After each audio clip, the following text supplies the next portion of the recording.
Hi and welcome to my channel. Ich bin Pauline.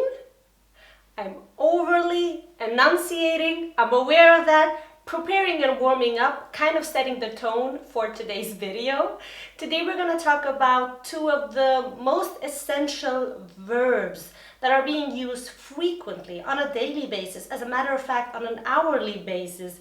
The verbs being haben, to have, and sein, to be. And by the way, both of these verbs are irregular, unregelmäßige Verben. You always conjugate the verb according to the personal pronoun. So if the pronoun is ich, it would be ich bin, and so on. So the conjugation occurs in line with the person or noun that is performing an action. A personal pronoun can replace a person or a noun.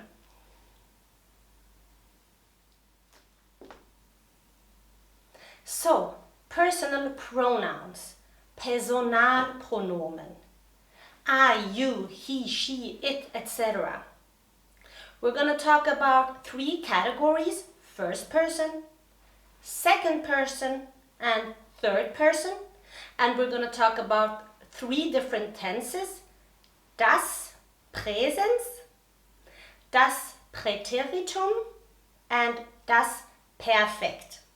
And we're going to put it into a context to get a better feel for it. Let's take an example. Ich habe Fieber. I have fever. Ich habe Fieber. Du hast Fieber. Er, sie, es hat Fieber. Wir haben Fieber.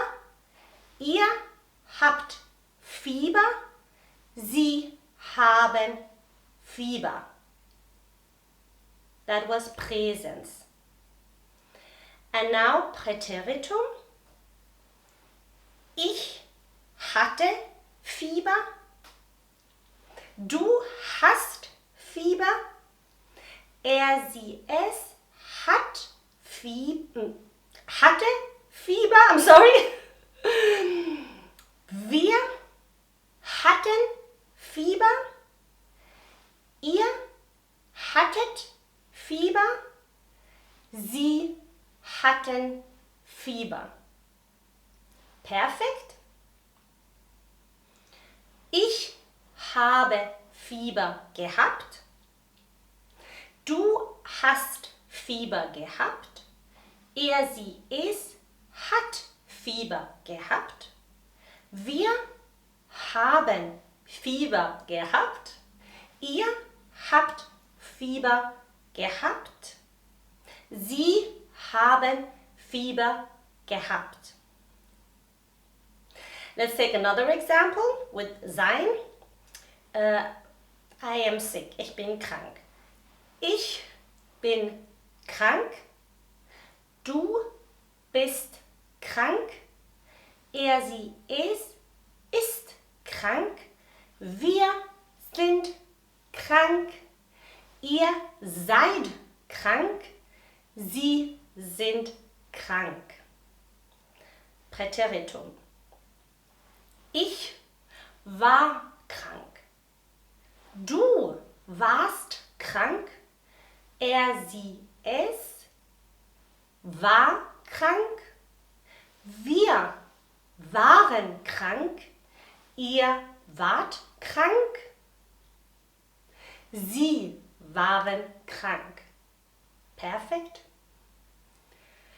Ich bin krank gewesen.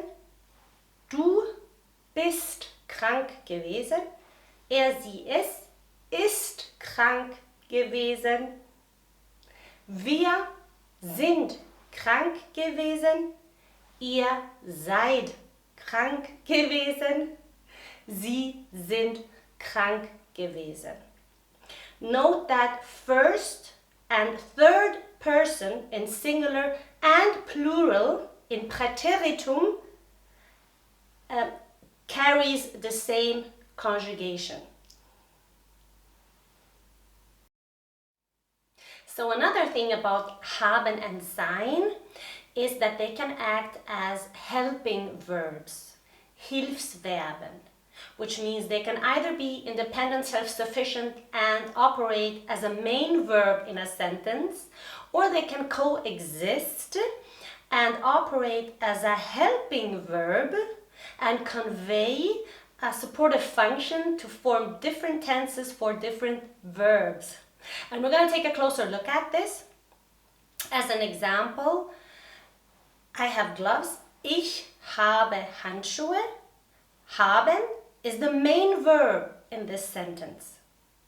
Aber I've bought gloves. Ich habe Handschuhe gekauft.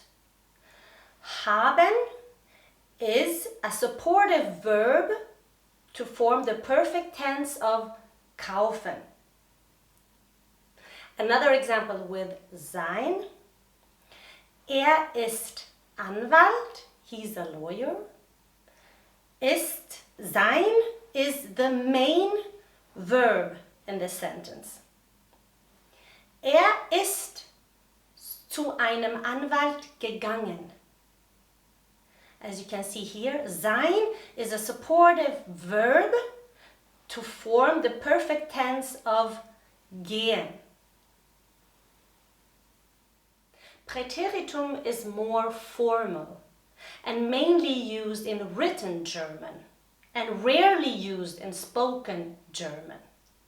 However, when it comes to certain verbs, haben and sein being two of them, Präteritum is more often used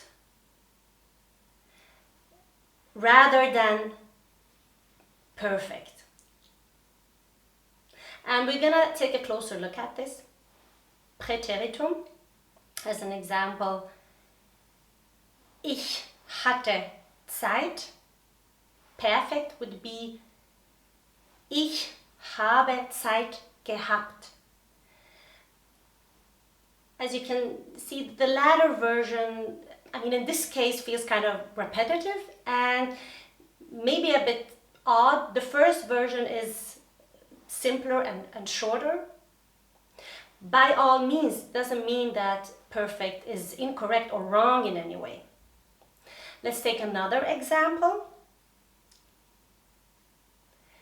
Ich war überrascht.